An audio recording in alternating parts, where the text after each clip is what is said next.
It's the Doomed and Stoned podcast with your host, Billy Goate.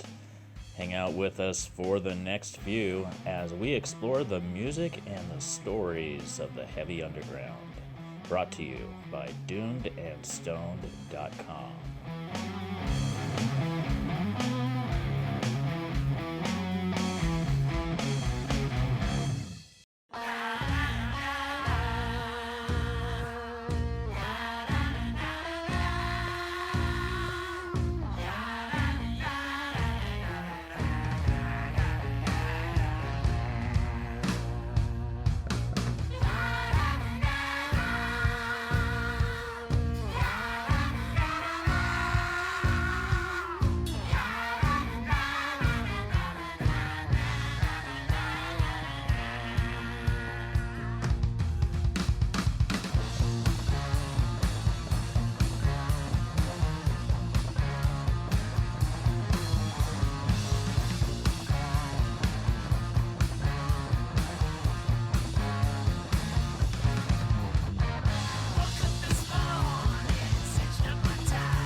Hello and welcome to the Doomed and Stoned Show. I'm Billy Goate, your host. With me is Melissa Spence from Stoner Witch Radio and Stoner Witch Records. Welcome to the show, Melissa. Thanks so much for having me. And as usual, my sidekick, John Gist from Vegas Rock Revolution. Good to be here. Friday night. Yes, it is. Our Friday night ritual is back. And so I thought it would be cool to have Melissa on the program to kind of tell her story. And before we do, though, we just heard from the band Pushy out of Portland with a song called Nasty Bag, which has been one of my favorites from that album, Hard Wish, for a couple of years. And while it's an older song, I guess 2 years is old now, but anyway, it's older compared to a lot of the newer stuff we play on the program, I guess. But the reason why I singled it out is because it kind of came back again when TP Records gave it a fresh vinyl release. So I thought, just the other day, right? Yeah, I thought this would be a good excuse to bring my Portland homies on here again. So don't know if you guys dig that band or not, but I sure do, and I hope other people will check them out as well. Yeah, I think that's got a real cool retro, style. I enjoy the context, the different textures of it as the song plays out. I wish they would have came to Vegas. They did a quick little tour down the West Coast once, and I think played like San Diego and some places like that. But what I really like, besides the song, is the name of the song. Yeah, I don't know what it means because I haven't really looked into it or asked the band. What's the name of the song again? Nasty Bag. Yeah, I get it. I don't get it, but it could have multiple meanings. I don't know if it's a slang that's specific to a particular era or a particular region of the world from that particular era. It could be very. It's just probably relates to doing blow. Okay, I figured, you're a blow expert that's on Doomed and Stone, what so. Word on the street is. In my investigations. So it's your nasty bag that you kind of carry around, huh? No, but at the end of the night, anyways. Okay, I don't want to know anymore. What do I care? I don't want to know anymore, John. You I'm have 50 something now. I don't get it. You have far too much forbidden knowledge for our show, I think. Oh, is this the family show? This is the family hour on Friday night here. Oh, yeah. We're about to talk about witchcraft and the occult next, and ask Melissa a little bit more about her background. So, gather the kids around. Let's learn together. I mean, it's really a variety show that involves heavy rock around the world. So I think it's pretty cool. Hell yeah. So we talk some shit because we should. As long as it's not disrespectful, it's enjoyable. And textures of music between you and me, it's pretty interesting. And now we have Melissa stepping in with this wild madness that's going on. Right. She brings in there also. I created a new genre and made a show out of it, pretty much. I call it devil music. Oh, I love it. Okay. So it's a pretty blanket general term that I like to just call any band that's got any serious girth, any kind of, occult. Say girth? Yeah, message. I just use it as my bullshit word to describe a lot of the cool bands that I'm playing. Right. Which is the whole reason why I made Stoner Witch Radio is really just a show for me, to be totally honest. Yeah. That's the whole reason why I created it. I mean, I listened to a lot of really great radio shows and podcasts over the years, and I thought, I would rather play this, I'd rather play that, and then I thought, fuck it, I'll just do my own show and create my own playlist. I spent a few years in commercial radio, and I went through the same, motions of that, like not liking the playlist, not really being genuinely interested in a lot of the artists. So I just What were you doing in commercial radio? I was a radio DJ, a program director, and a music director for about 6 or 7 years. What kind of years are we talking? 2007 to almost 2015. So that must have been interesting, and just if I could pick your brain for a moment, maybe a few people are listening, so just keep that in mind, I guess. Yeah, because we were all in the radio industry. It sounds like now John was, I was, and now you were. So that's cool. But not it wasn't FM or anything. So, what's interesting is, so you, as a program director, as a DJ, Tell us a little bit about the opportunity to put your own stuff on the radio versus what's highly suggested and so forth. Yeah, I use my own discretion. I have this, I don't know, people have told me throughout the years I got a good ear. I'm able to tell, what's trash, or not necessarily trash, but what would just people like to vibe to. I have the gift to know what people like to vibe to. So I would use my discretion. I would hunt out, independent artists throughout Canada. I was really given a lot of flexibility that way at the station that I worked at in particular, to have the freedom to play, people who weren't necessarily on like a charge or getting, mad spins. What kind of station was yours? It was a regional network, so it had a cultural license as well. So it was a little bit different than a super mainstream station, but we were still in the medium market, and we still competed. Cool. We still got the ratings and all that, but we just had this little loophole where we could play really independent underground artists and feature them on like that same platform. That's a dream. That's awesome. So, but it just really wasn't like the genre that I wanted. Like it was a lot of urban music and then a lot of like country classic rock. So it just wasn't really what I wanted, So I spent years doing that. But I learned, the skills, and I fell in love with syndication, and that's how I developed Stoner Witch Radio, was with all those skills that I learned all those years. And a good voice that goes with it. Thank you very much. Yeah, you sound great. So how long have you been doing Stoner Witch Radio? Almost 4 years. It'll be 4 years in July. Nice. Yeah, and I started off super small, like I was telling you, I'm from Canada. I came to the US 5 years ago. I have no friends, no cool connections. Like I'm just a chick who just loves music, and I slowly built this show up from like a really pathetic SoundCloud stream, getting like 9 plays every 2 weeks. And now I'm up in the hundreds per, day. It's amazing. That's unbelievable awesome. How it's snowballed. But I like to keep it still super underground. Yeah. It's really just a hobby. I miss radio so much. Like the actual radio station is like the funnest job I ever had. Even though it was an AM Christian radio station at age, I was there from age 18 to 21, and then I kind of realized, this doesn't really have a future. And radio was kind of dying across the nation as a viable career option / industry at the time, and so I just ended up going into something really boring and business-like, which I'm definitely not doing today. But I guess that's part of it. I missed radio, and then this Grip of Delusion radio came around. It was just an internet-based radio station, but it functioned sort of with that same idea. You had other people who were DJs. There was a schedule. In theory, it was like a virtual radio station you could be a part of and plug in with other, family members, so to speak. And that's what I loved most, was just the people who worked there and the fun times we'd have. And so now we're kind of capturing some of that, I guess, between me and John and the guests we have. Awesome. That's great. Yeah, there's so many weirdos who work in radio. Like, I was like the biggest weirdo. I love it. Oh, yeah. I still have dreams about doing, I don't even know what to say. That's rare. I still have dreams about doing board op, because I did board op. I did radio announcing. I cut commercials. I did interviews. I did a crazy little Saturday trading post. And I still have dreams about this shit. Like 20 years later, it's just amazing. That's awesome. When in this sequence did you start a record label, and what made you decide to do this crazy thing? Well, I started helping someone else with their record label because of their geographical location.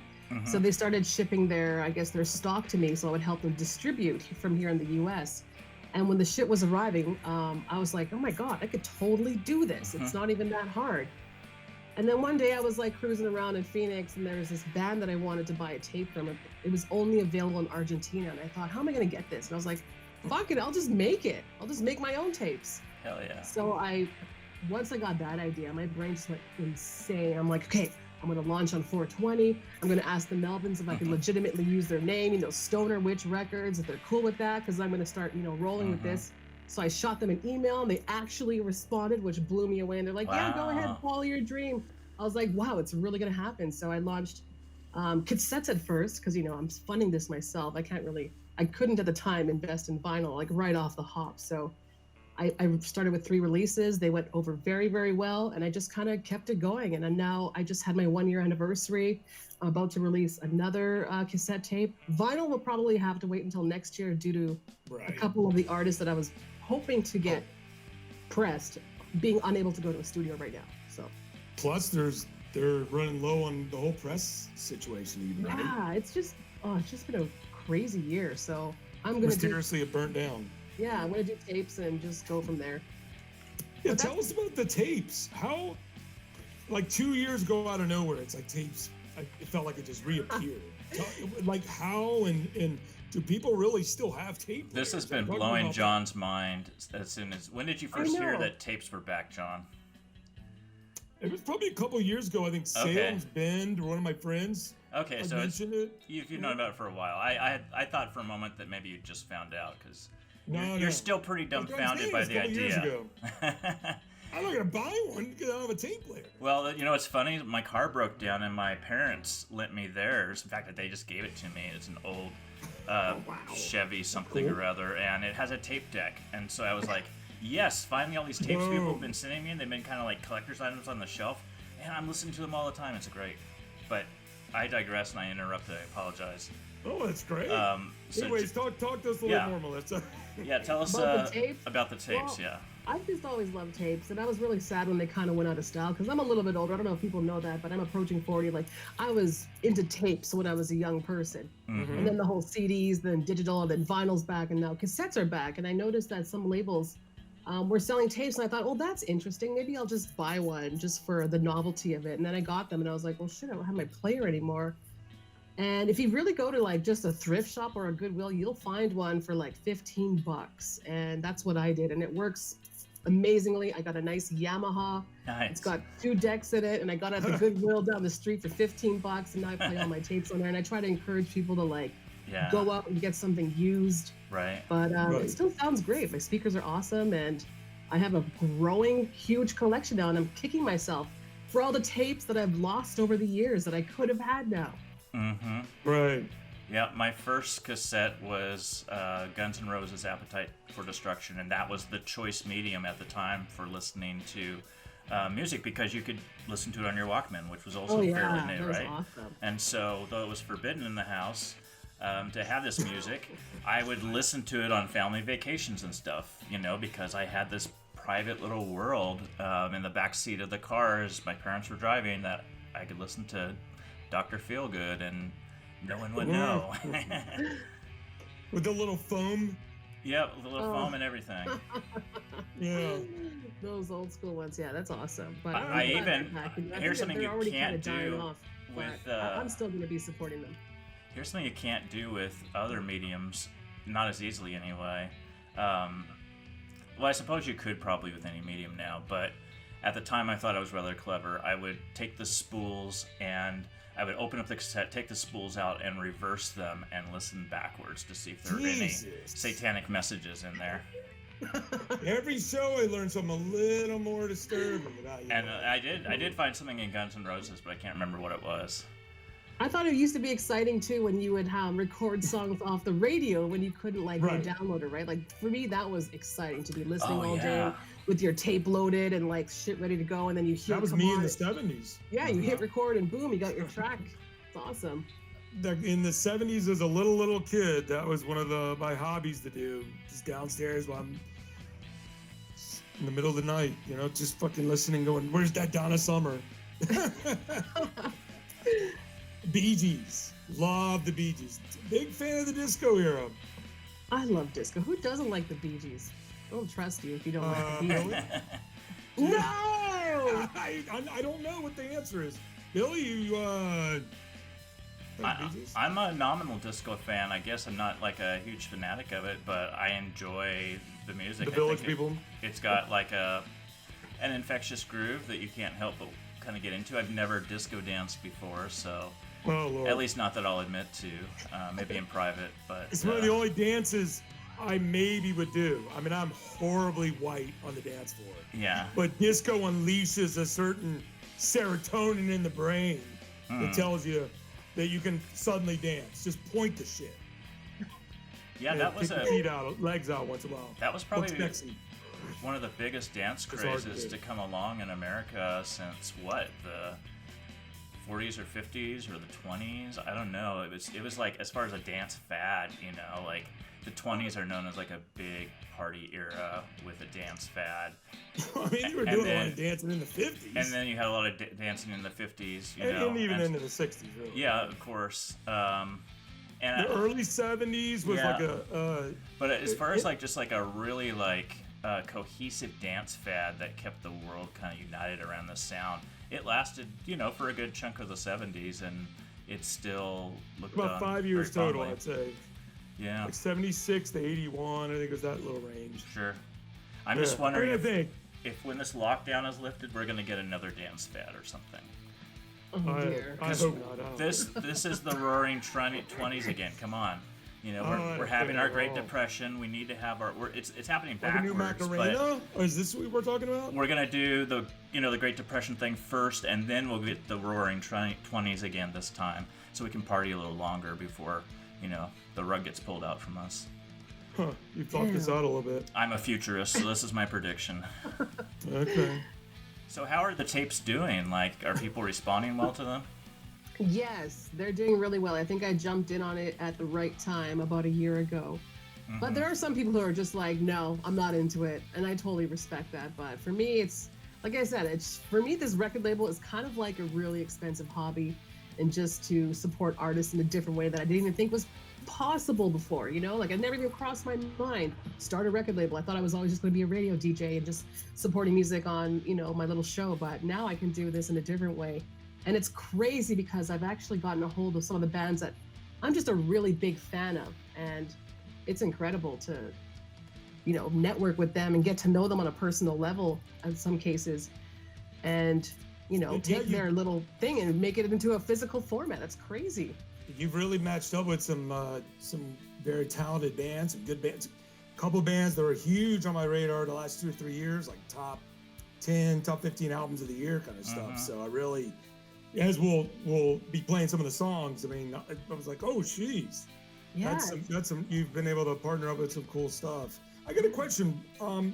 So are you ever looking at signing someone as just a band where you would be able to do, you know, digital and vinyl if you wanted or whatever?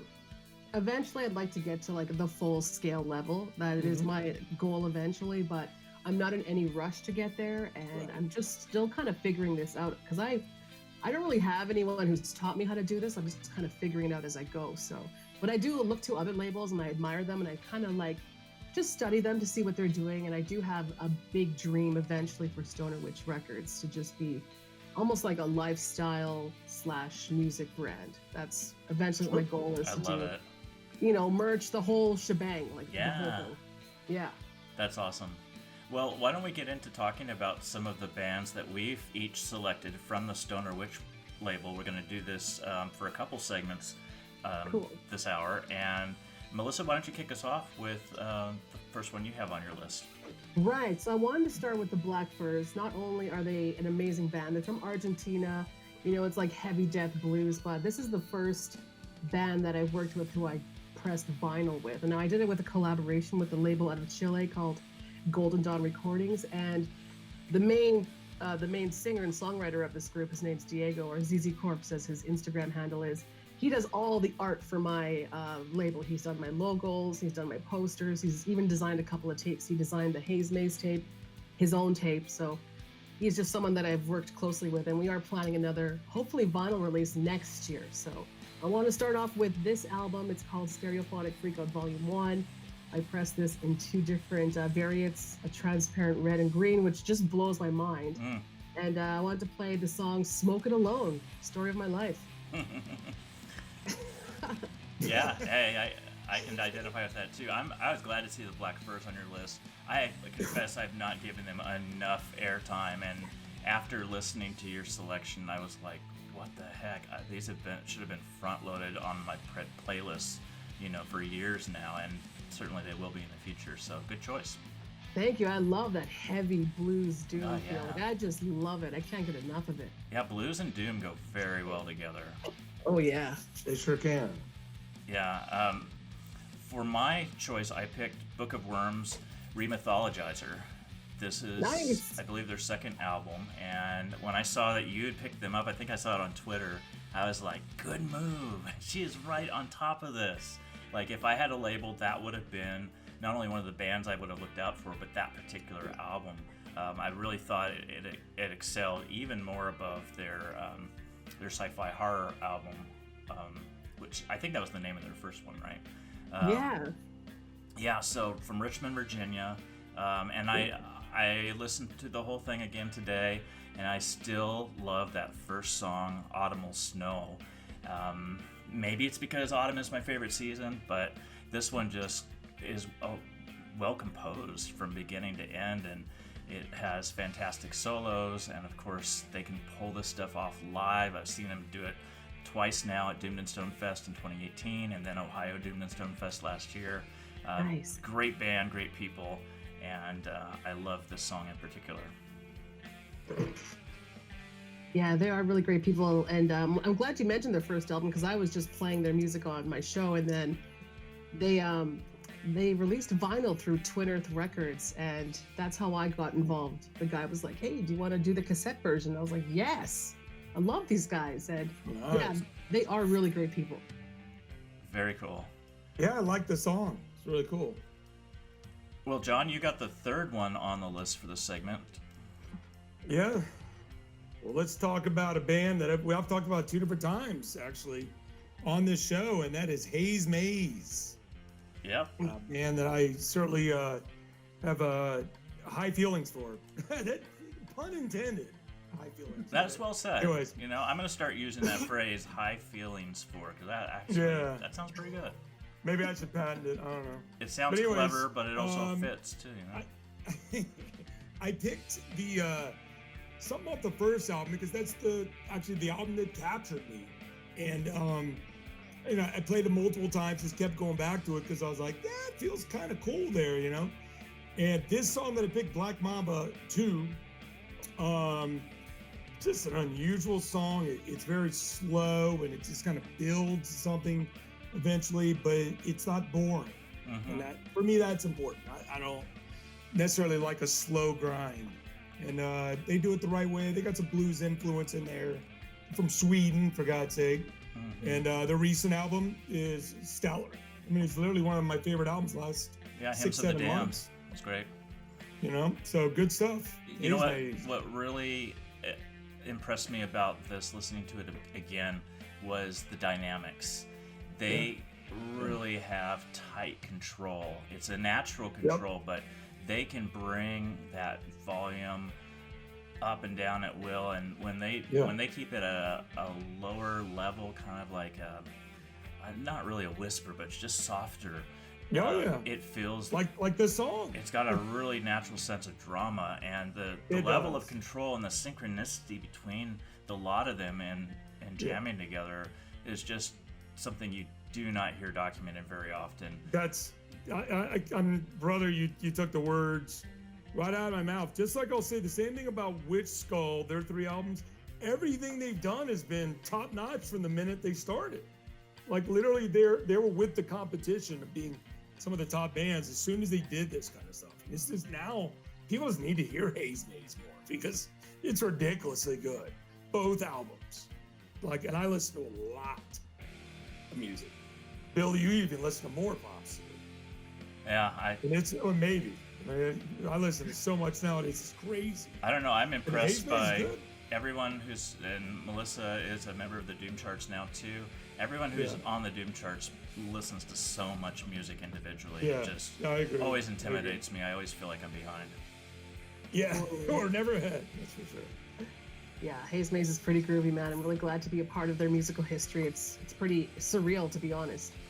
Let's hear these songs. Yeah, Billy. let's take a break. We'll come back and we'll talk about 3 more choices we have from the Stoner Witch label as the Doomed and Stone show marches on live tonight on Friday evening.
creepy crawling.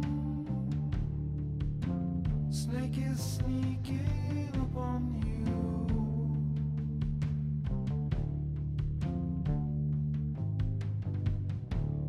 Black needlehead eyes are staring into your soul.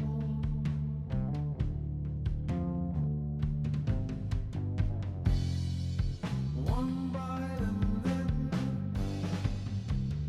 you are gone.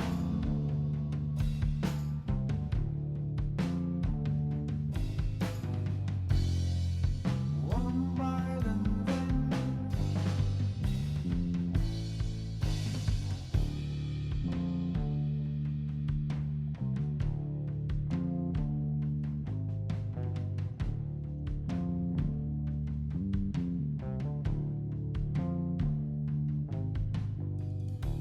the fangs hit your skin and they pierce through with ease.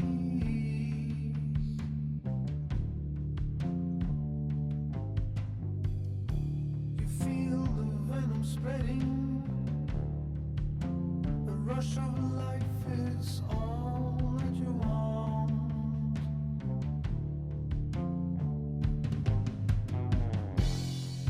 One bite and then you are gone.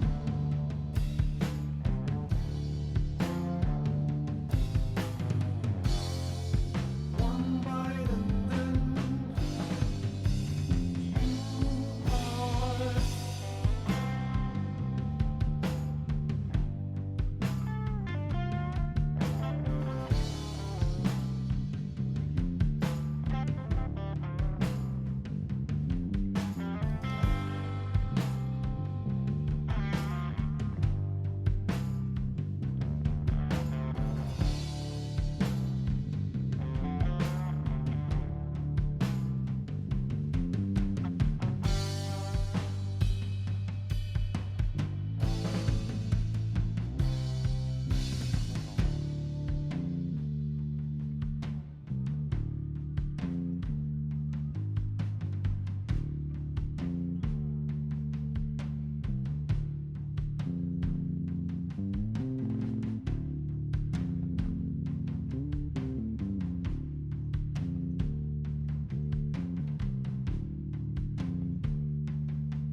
One bite and then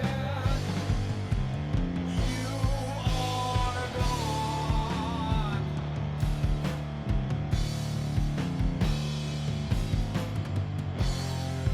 One bite and then you are gone.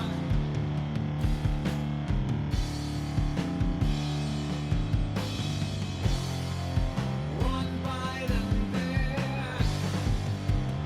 you are gone.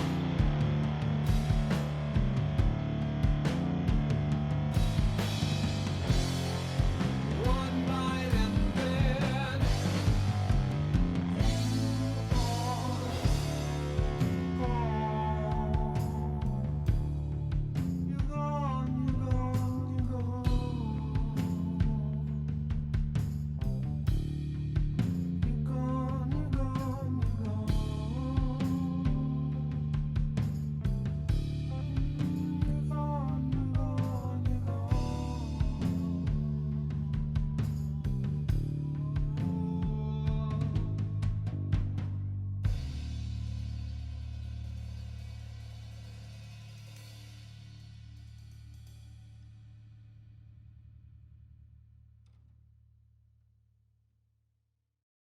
We just heard from Hazemaze. That was Black Mamba Part 2 from their self-titled debut, which was issued on cassette via Stoner Witch Records. Also on the label, Book of Wyrms, their remythologizer. Excellent album. We heard the opening track, Autumnal Snow, and the Black Furs brought us Smoke It Alone from Stereophonic Freakout, Volume 1.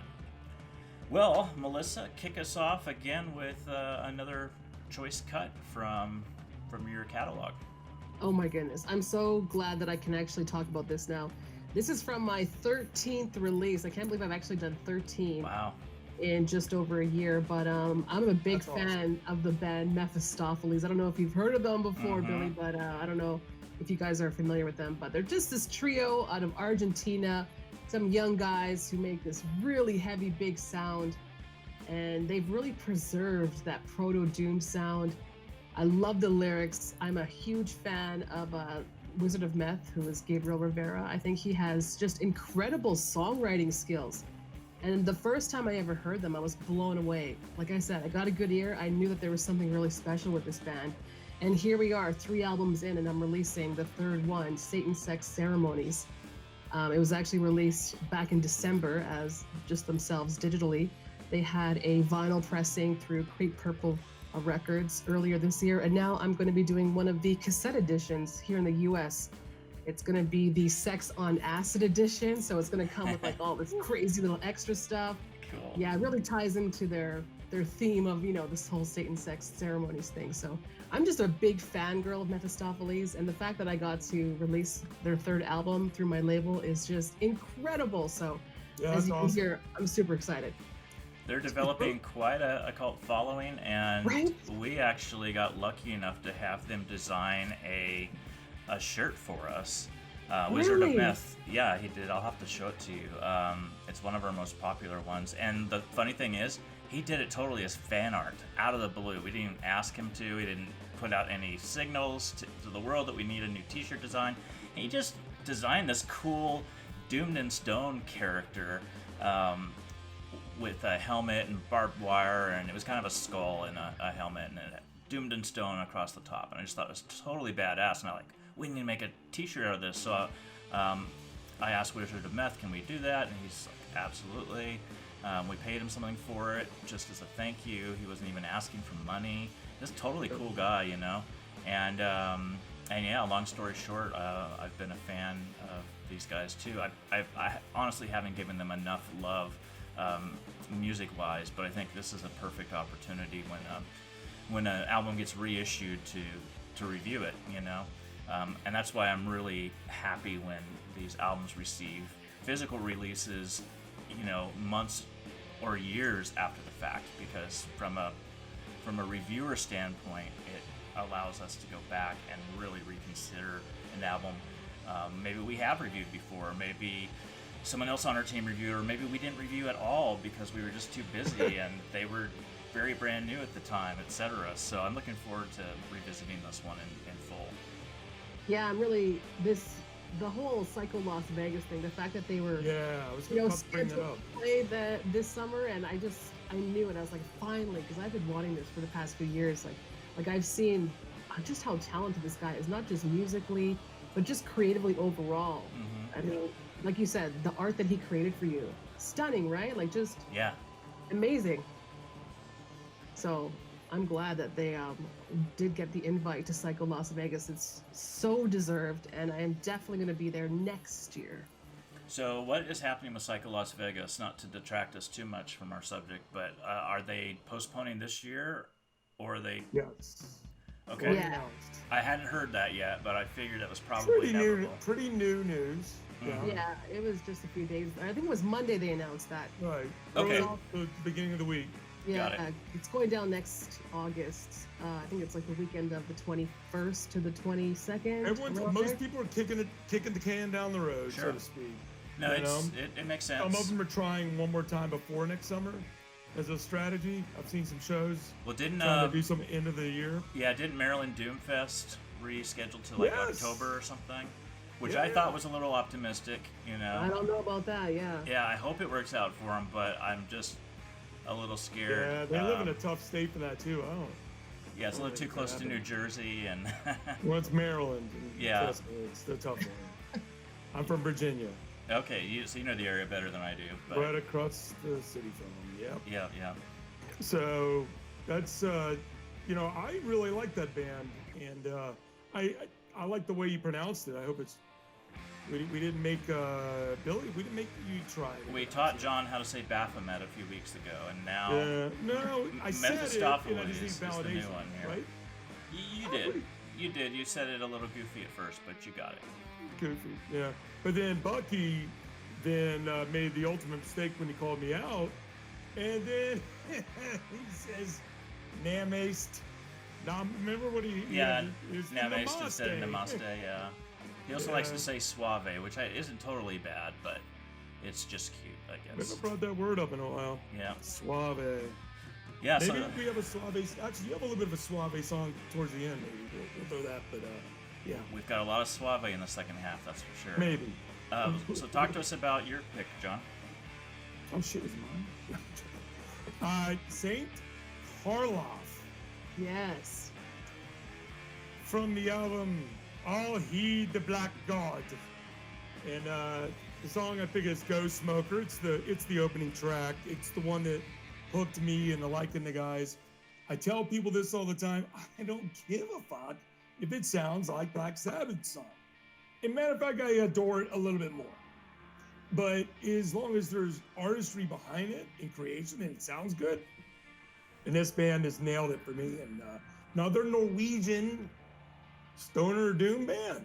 So we're actually up to 4 or 5 now, Billy. Yeah, we were remarking last show, Melissa, that we don't know of a lot of stoner doom bands. You said that. Norway, right? Is that your experience too? I know. Melissa, of is them I that your know, I think. experience as Oh. well?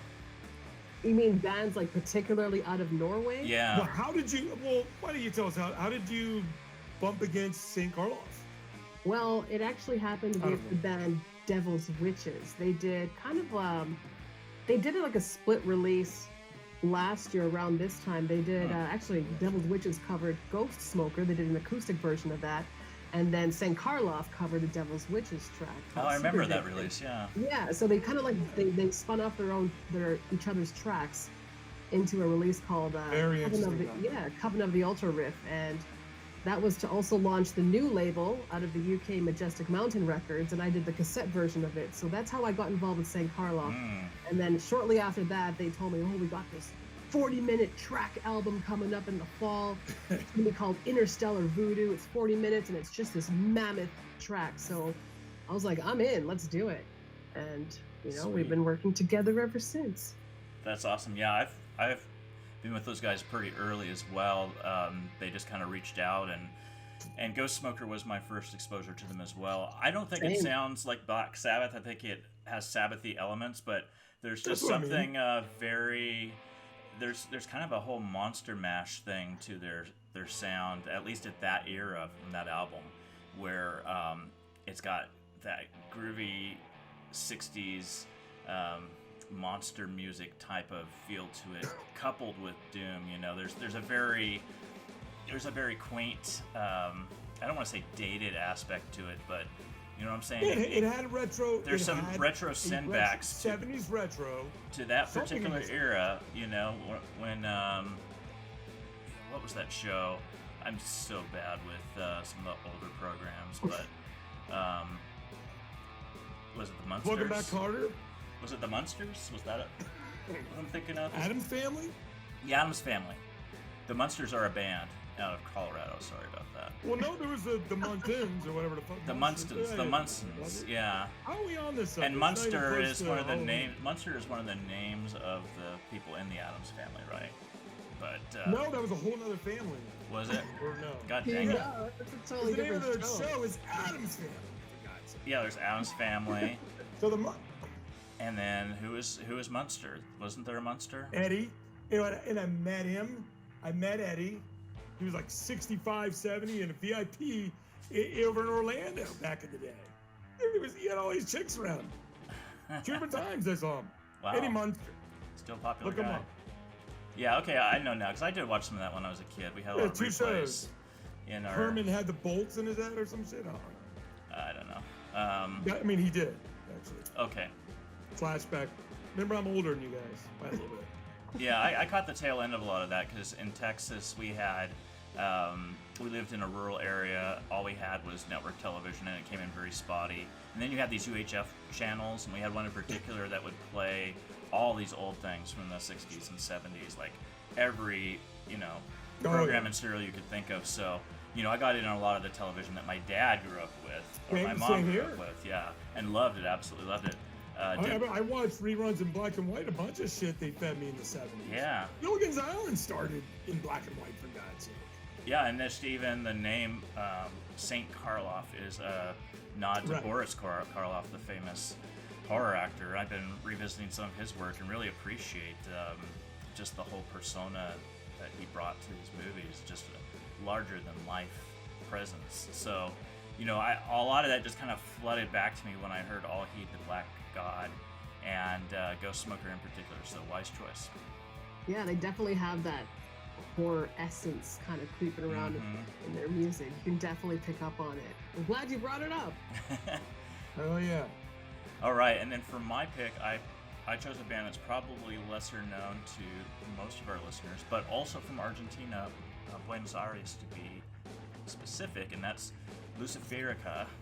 Their album, The Endless Hours, which I believe was their debut. Is that correct, Melissa? I guess you could call it a full-length debut. Full-length they did debut, have an album previous to that, but this was like a full treatment, Yep. And I got that one. The band sent me a download to it from Bandcamp, and I don't know what it was. I think this came out in 2019. Yes.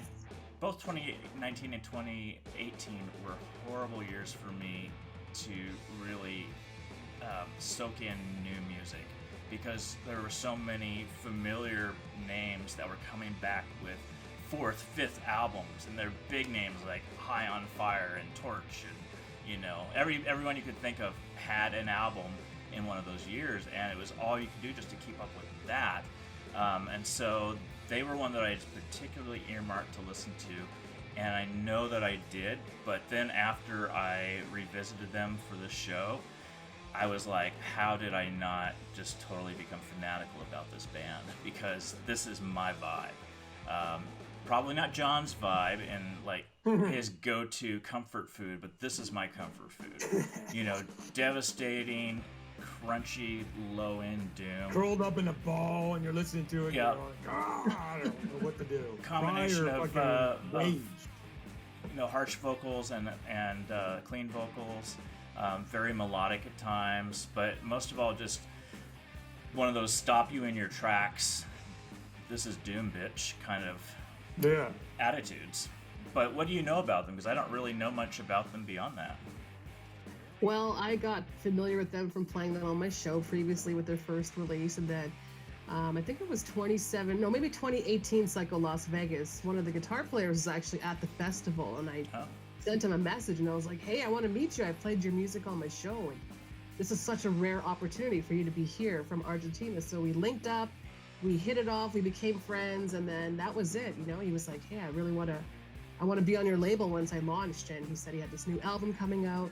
And actually, they first contacted me to make a cameo on the track that we're about to play. Oh, really? I'm also a voiceover artist, pretty much full time here at home. So he had heard me do a couple of intros for another band or whatever, and so he sent me his script, and I kind of had to read it. Really, like you were saying, devastating doom. So can you imagine, the vibe I had to portray to kind of like say these vocals over this part of this song. It's not really singing, it's just kind of like a monologue over the end of the final title track, and it's pretty depressing stuff, but I was really glad to be able to help, and eventually I released the cassette version at the end of last year. So, and I think he's coming to Psycho Las Vegas again when it gets rescheduled, so we'll have some friends from Argentina all the way out here. It's going to be crazy. It sounds like 2021 and Psycho, among other festivals, is going to be the go-to meetup, at least for a lot of the people in our side of the States. I can't wait. I absolutely cannot wait. I mean, I was so sad when it got, postponed, but it really is for the best, and what can you do? Yeah, exactly. Well, the community lives on, and thankfully through efforts like what Melissa's doing. So let's grab another listen to the music on her label, and we'll be back to talk about some of our just out there picks from all labels and some unsigned that we've discovered over the past couple weeks, or that we just really like a lot and wanted to share with each other when we return on the Doomed and Stoned Show.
We return on the Doomed and Stone show after hearing Luciferica, that was Carnivale.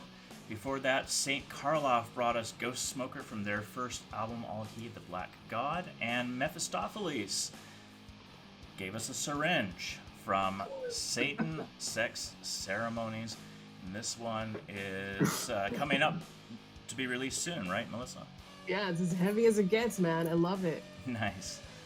Well, we're transitioning now into some of our miscellaneous picks, all still within the general genre of the heavy underground, doom, metal, and stoner rock. And John, why don't you lead us off with what you've discovered? Well, following up their first album, which was pretty darn strong, this band from Spain, Wizzard, put out a nice little second album here, and Warlords of the Dark Realm. And so the song I picked, for many reasons, is Doomed. Probably slightly the way our society feels right now. Mm-hmm. Slightly the way the show, a lot of doom on here, a lot of down and dirty. And it is a really, really, really solid, good song. And these guys are from the Basque region of Spain. Mm-hmm. I had Saturna over here from Spain for Planet Desert Rock, and super good band. And Spain has a lot of really good stuff coming out of it. And Wicked Wizzard, they're a three-piece. And again, it's Godfathers or Forefathers or definitely Black Sabbath, but it's not just Black Sabbath. And picked one with a little bit more of a groove to it too. So I think it's a cool song. It's got some waves to it, and it's a good band. It's a good band. I would suggest folks check out the album and see what you think and give it a listen for sure. Newer name to me. I know, again, I've come across them. I probably have their album in my collection, but it took you bringing them back onto the show here for me to revisit it, and I absolutely love what they've got going on. Right. Deep, resonant sound, very distinct, and something I would definitely would welcome a return to in my playlists. Vocals not too pretty for you. Mm-hmm. Has a little bit of, but yeah, a cool vocal style to it that goes with it. It's a cool album. I've not downcycled it out of my iPhone in this thousands in, thousands out, hundreds in, hundreds out kind of dance that can happen. It's got longevity, in other words. It's a band that's stuck around. Yeah. Another good Spanish band. Right on. Yeah. I'm looking forward to checking this out. This is new to me. I'm glad you brought it on. Yeah. I picked it just for this show. Nice. When we can bring new music to the attention of the Doomers, that is an accomplishment, isn't it? Exactly. Good music. So John has befuddled both of us with this pick. So we're grateful to you for expanding our horizons tonight. You wait till you see what I got in store for you next week. Oh no, I'm scared. You wait. Gonna blow people's minds. Okay. But that's for a whole nother day, another thing. It remind me later. I got a couple I want to tell some people about some Bandcamp codes I have of a band. Really good band. Okay. All right. Sounds good. Melissa, you're up next. All right. So I took part in the Bandcamp Friday that just went down last week, a week ago. I don't know if you guys are aware of the Bandcamp Fridays. Everybody is, but I think it's a great idea to really get, all the love and coin pouring into artists right now who unfortunately are stuck at home, can't do much. But I chose to buy a vinyl version of the Women of Doom compilation. I don't know if you saw this a few months back, how they had a Kickstarter to get this compilation going, Mm-hmm. First of its kind, Women of Doom, an album. Oh, yeah. Yeah, all new music of original songs from some of the best artists in like the heavy underground, perfect for this show.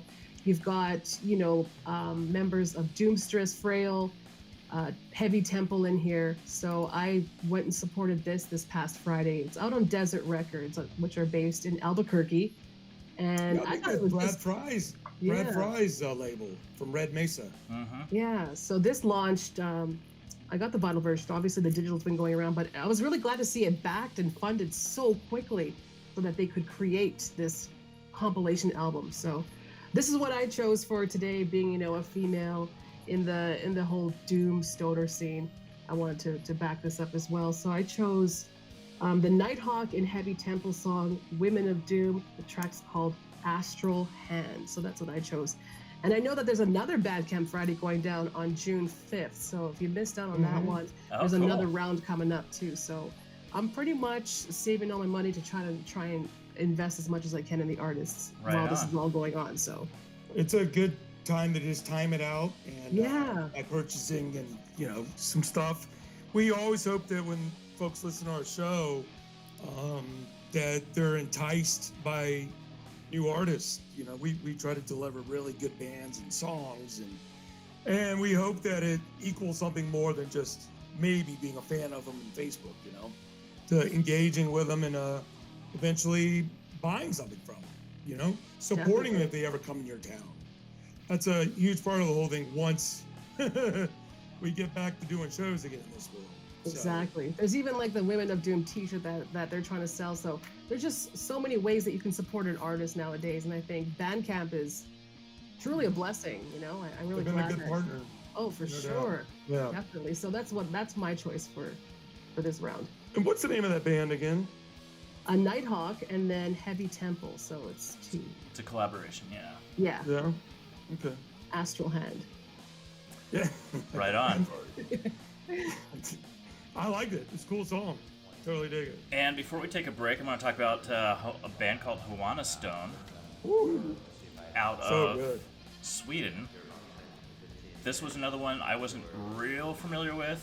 I had heard their last album, but again, like, I don't know if it's the case with you, Melissa, because I read on one of your tweets some time ago, and it's always stuck out in my mind, that you had reviewed several hundred albums that one year. And I was just like, I'm so woefully behind in my reviews by comparison. But part of that is just like the ability to sit down and soak something in and really get impacted by it is kind of challenged when you have so much new material coming at you. You can only do so many. And you find shortcuts sometimes for skimming through promos, or at least I do, you know. And I'll know sometimes in the first few seconds if it's too trite for me, if it's this, if it's that. Sometimes an album really does, and I'd say probably most of the time, an album really does deserve a second hearing, and not just a second hearing, a full hearing. And so Huanastone didn't get my love in the beginning, but they sure do with the material they're putting out now. Now, I haven't heard the whole album coming out here on Argonauta Records, I believe next month, but this particular single from Third Stone from the Sun, which is the name of the second record that they're putting out, Viva Los Muertos. Doomed and Stone had a chance to debut that this week, and I was really impressed by it. Partly because it does something stoner rock doesn't often do, bring out a melancholy, depressive side of stoner. So imagine Queens of the Stone Age if they were really bummed out. But they still are peppy, they still got that catchy, infectious groove, you know, they still got, you still like it, it's still pleasant to listen to, but it kind of captures something that's really bittersweet that, to me, is... totally connects with you. It connects with me, you know.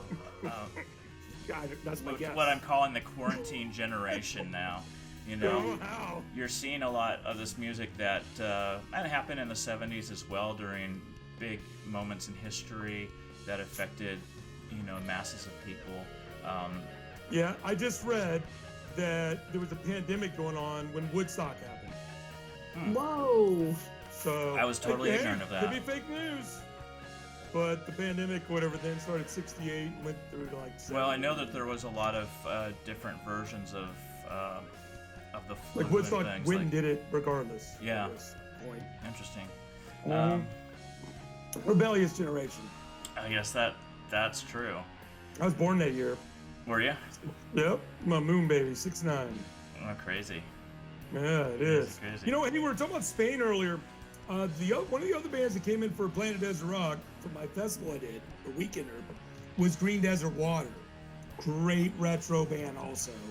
They missed a turn of both that fantastic frontman, and write the songs good. Have two guitarists each, which is gives it some depth. So gotta plug Spain every once in a while. There's so much good stuff. Spain and Italy right now, it's like yowzers. Yeah. Aelith, new album out today or tomorrow. Yeah, but that's Sweden. Just doesn't stop. They have the eternal spring I really like your pick. I really awesome music like coming this from one. there. Yeah. How do you pronounce it? I pronounce it Huanastone. You know. Yeah. Which Melissa, what do you think? I'm looking at it. Huanastone. yeah, that's probably a little I'm bit like the more worst. elegant. I'm the name butcher. Huanastone. Yeah, it probably doesn't need the extra emphasis on the first two syllables. Is it a Swedish word, or is it like some made-up word or something? I haven't done enough research into it. I usually do too. I usually nerd out about people's names, but I didn't for them for some reason. I think I intended to when I wrote my review, but I just got distracted. Probably because I had a deadline and didn't go to get into all the nitty-gritty mythology of the name. But I'll definitely be checking it out and finding out more. Don't have a date on the release of this album, but they have 3 singles out so far, so I think that since pre-orders went on sale today, I imagine that they'll be coming out with this in short order. And with that, let's take a break. We've got one more segment left. When we return, we've got more good stuff in store. I was about to say what bands we were going to do, but nope. We're going to make you wait. We're going to leave it a mystery. 3 more bands before we close the store, and we have saved some of the best for last. We will return in moments on the Doomed and Stone Show with Melissa and John. And, of course, Billy.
You just heard Huanastone from the album Third Stone from the Sun.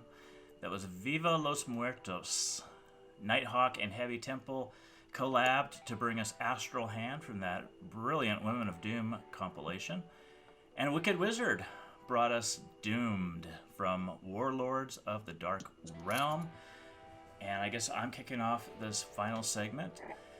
This is a band that we had a chance to do a debut for recently.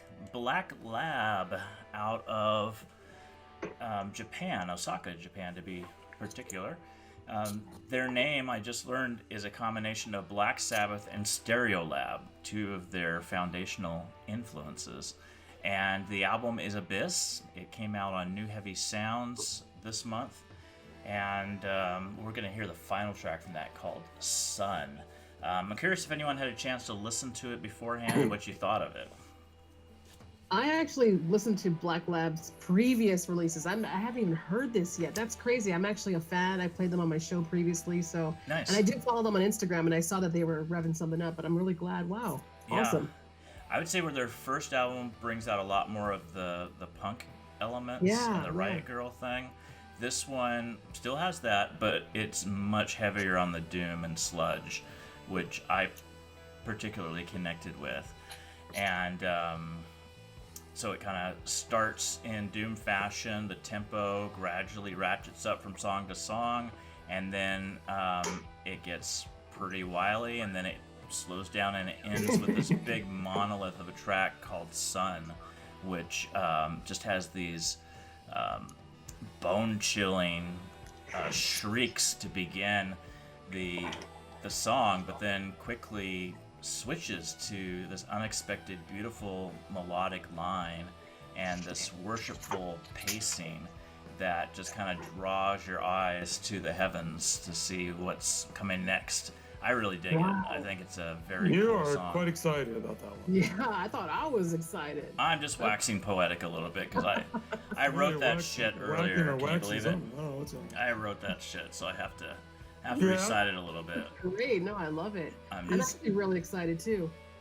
Right on. Well, I can't wait for you to hear it and for our audience as well. Yeah, BlackLab has been around for a while. They're a duo.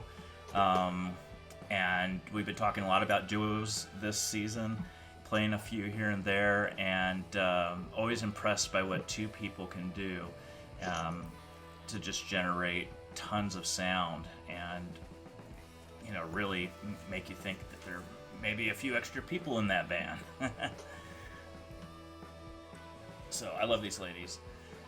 And that's some raucous stuff, man. Yeah, and that's my pick to start the fourth segment.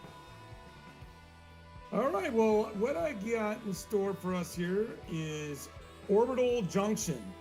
These boys are out of London, England, and they just released a single called Creep. And they put out an album a couple years ago. It was like an EP, and kind of raised some eyebrows, did the round. Sounds pretty good band here. Stoner, but also heavy rock.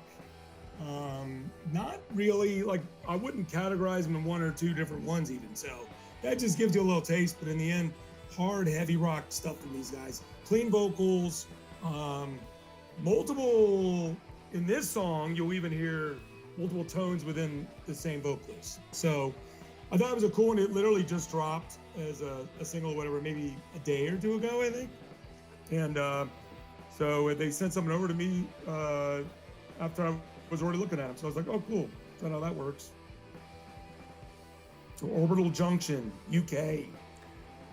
Yeah, I don't know from memory whether we featured them on our two different English compilations. For those of you who don't know out there, we have an ongoing compilation series. It's been going on for about 4 or 5 years now. I guess it's kind of our own version of a record label, but it's just digital, and the purpose is just to bring together as many of the current and, if we can, some of the legendary names in particular scenes, and kind of paint a picture around it to help people really get into what's happening in a city or a country or whatever. And so we did one for England that went close to or maybe exceeded 100 tracks, so we had to do a follow-up that was about another 30 or 40 tracks. So I can't swear that Orbital Junction was in there, but the name sounded familiar at least. But I couldn't pinpoint the sound until I listened, and I actually liked it a lot, John. So I think it was a good pick. Yeah. It's got some different tones within it, but it's a little closer to conventional. So, you know, good bands, it's always good to have a song that has a potential crossover, but doesn't sound like a ridiculousness. And this one, it's still a good heavy song, actually. When you say conventional, you're saying something that mainstream audiences might be able to get into. I hate that word, but in the end, there's like a big group population in the middle that constitutes a majority even. So, yeah, there's just, you know, more good product is put in front of them or in their ears more consistently. There's a new brand, but it takes a little bit of time to, and the deck is stacked. So, yeah, the there's music a lot industry of, is a stacked deck. There's a lot of unique challenges around our time in the industry, and just, you know, we're still figuring out how to pick up the pieces once the main source for most of our listening has kind of disappeared, which was radio, you know. Still going all right because they can sell those ads at a high price. Oh, I know it is, but when's the last time you listened to? When's the last time you listened to radio, Melissa? Oh my goodness, I knew this question was going to come up almost a year ago. Mm-hmm. I really, I don't even have a tuner in my home, I don't think. I think my tape deck has one, but I don't really listen. Yeah, I haven't listened to it in years, but America is a I big country. I haven't either, but when you turn on a car... 360 million people, and as John said, they have cars and like to listen to things in cars that, especially if you have an older car like mine, you don't have the option of like putting your iPod up to it or things like that. So yeah, there's definitely an audience still for radio. There is. I mean, that's the only way they can ask for that, you know, advertising dollars still to this minute, so they know they get X amount of ears at whatever times. They get all broken down. So it's a science.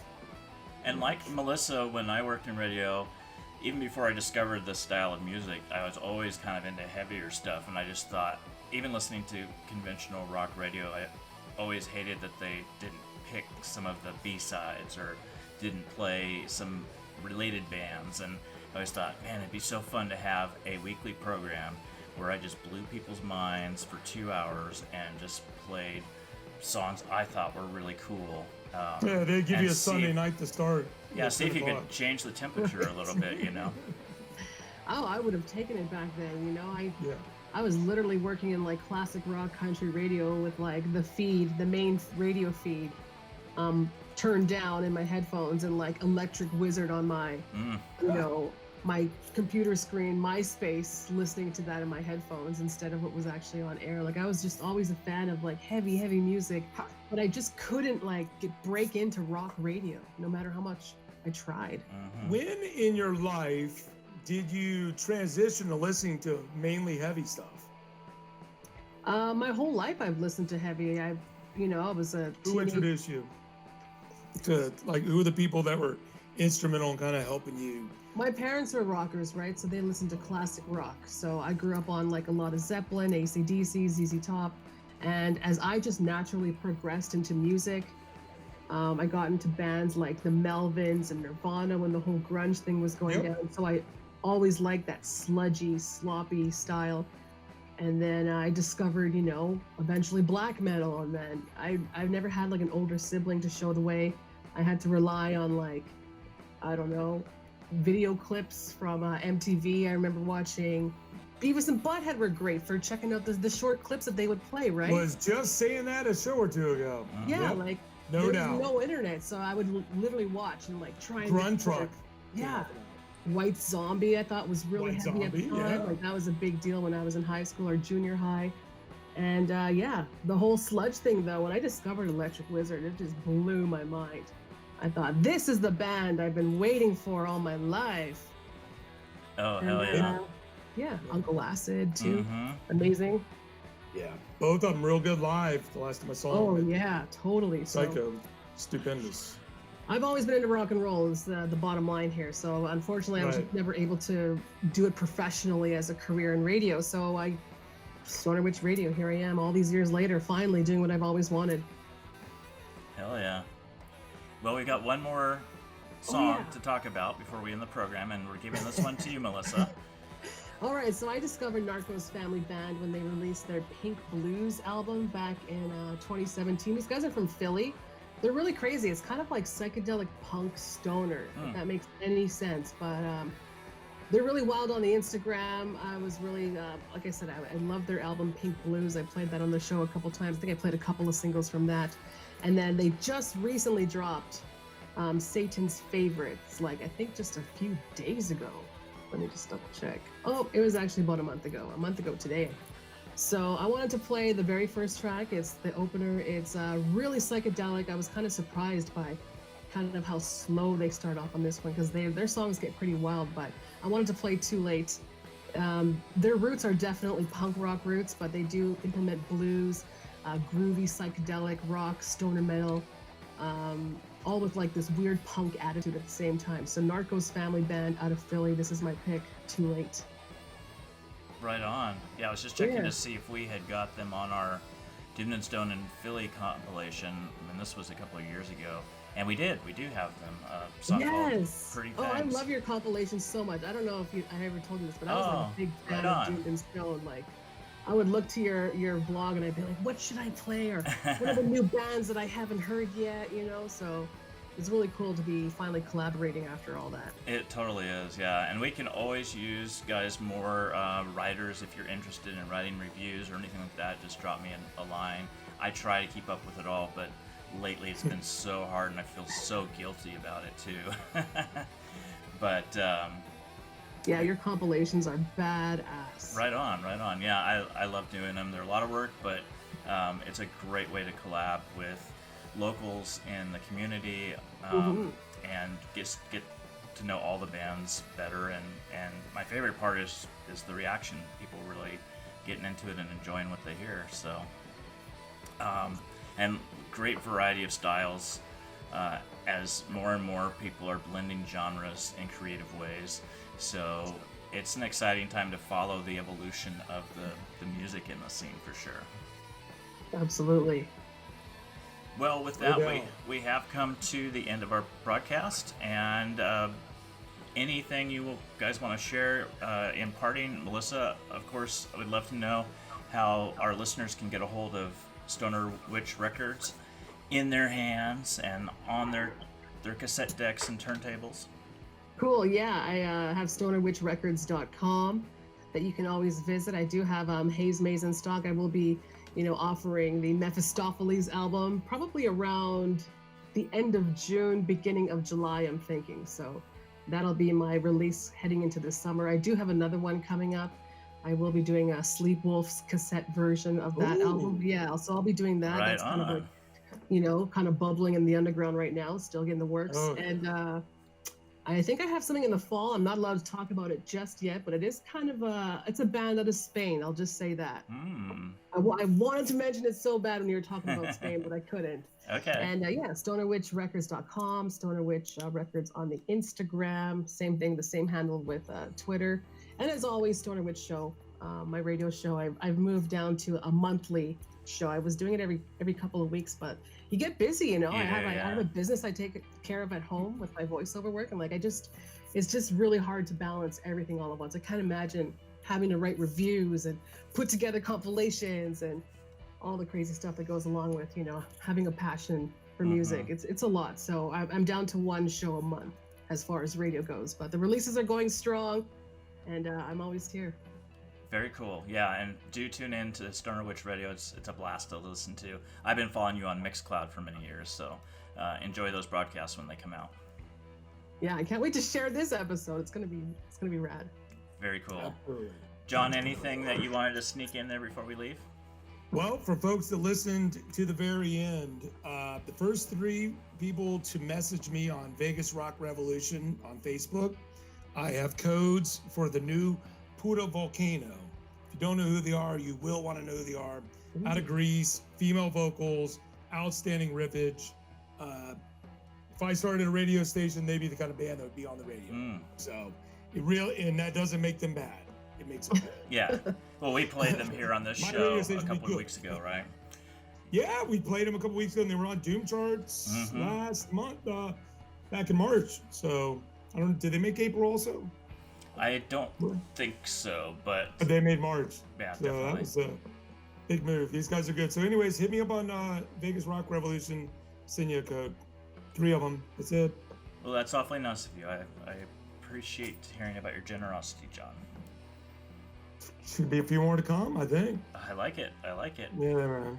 And They got that opportunity. That's the good thing. Opportunity comes. absolutely. Hey, she mentioned Sleepwolf. It's funny, it's like both you and I had heard it, but you picked it as a song, and I'm like, this is awesome. This is cool. It's like Pentagram meets, I don't remember what I was gonna say. It was Pentagram meets someone, and they hit me up and said, hey, will you like embed your this video and post it somewhere? Cool. And so I was like, oh, all right. They're like, it's better if you do it yourself and not a forward. I'm like, oh, okay, guys. Whatever you want me to do, And I posted the video up and went around a few places, and yeah, those guys are getting a lot of great comments. That's great. Kind of what you want, Yeah. You want bands to do good. Good bands deserve people to at least give it a shot. Mm-hmm. And I won't give that many bands that many shots, so I kind of dig it when it works out good for bands. Sleepwolf is a good group there. Agreed. And if you want to dig even deeper, go to patreon.com/doomed and stoned. I have started a Patreon to help support the costs connected to the program, hosting, software expenses, getting our tech game in order, and upping it even at that. I'm calling our members high on Fiverr members because they contribute $5 a month, and that's a catchy name. You can say I'm a high on Fiverr supporter. And if you are, you get exclusive shows each month available only to you with choice picks from the new litter of doom metal and stoner rock, and try to get at least 3 or 4 of those out each month. So definitely a good way to catch up with your music and hear a curated list of what I think are the best of the best. Patreon.com/doomed and stone, and really appreciate the 8 patrons we have so far. It's really exciting. You guys are what makes this happen, and so excited to have you involved. Well, I guess until next Friday, we'll just say goodbye and doom on, everybody.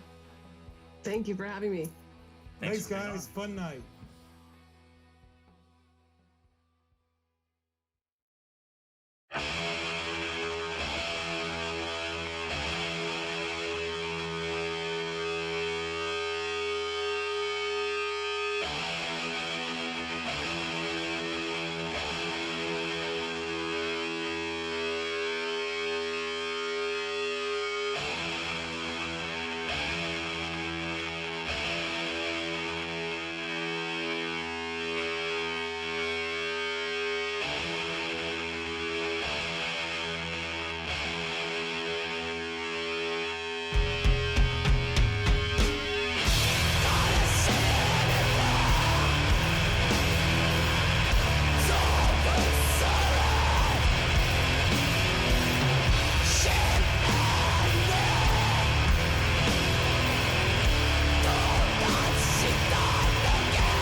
Does anybody have the time?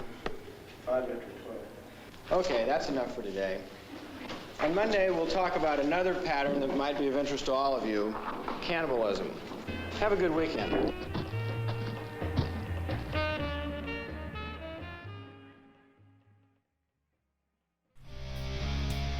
The preceding was a presentation of Doomed and Stoned.